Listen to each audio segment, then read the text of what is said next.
just to be able to is more than enough reason to be grateful. Because you know how many out there are not able to do the things that you could do in this very moment. You know, it's usually the things that we take for granted. Right after the day you get something new, it is new and shiny, and one day later, you already take it for granted. It got boring and you want more. So sometimes we just gotta remind ourselves of everything that we have, because somebody out there is certainly wishing that they had the things that you are having right now, that you're not really appreciating as you should. So just to be able to is really more than enough reason to be grateful. Because nothing is as powerful as gratitude, you know. We're so fixed on the things that we don't have, that we lack. So once you have a mindset of lack and you operate out of scarcity, it's like how you want to get to abundance when you are operating in the opposite. Like, that's not how the universe works.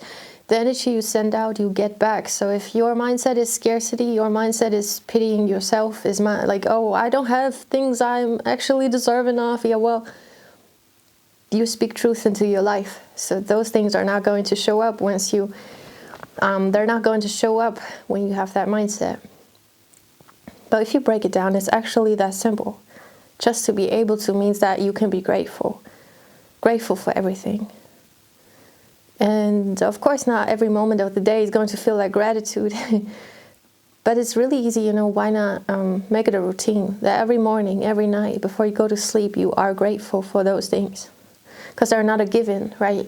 And also in respect to everybody out there who has less than you, who has less opportunities than you, who was dreaming to live the life that you're living right now.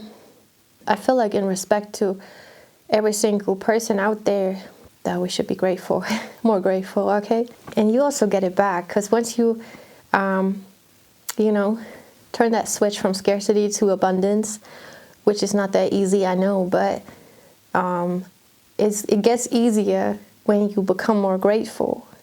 And it comes in steps, because I'm still learning, and next year we're going to have a deep dive into financial abundance. That's something that I have always been struggling with. I never even got close. Like, my mindset was rooted so deep in scarcity when it comes to money that I just have, I guess, the longest way to go in that case. But in other areas of my life, I feel like I have really been able to work on my mindset, and I have attracted abundance in certain areas. And I feel gratitude is a form of abundance, because you are not feeling like you lack. You are feeling like you are, you are being. It's like you're almost like glowing, And it's such a beautiful feeling. And you don't need to be dependent on anybody else. It's just you out there, right? Being so grateful. And it's really up to you how you say your prayers and how you do all of this. So we're not going to get into that. But it changes your life for real. Because one thing I really can't understand why you said that, usually people who have more, like in the sense of, I was just eating food and I just had amazing food on my plate that I didn't even cook. But isn't that a reason to be extremely grateful? So I said thanks for the food, as I always do. And I'm also really big, for example, on not throwing any food away. But then other areas in my life, I need to be a lot more grateful, I'm also grateful for health. I'm grateful to just breathe and be alive. But, there's things I could be more grateful for sure.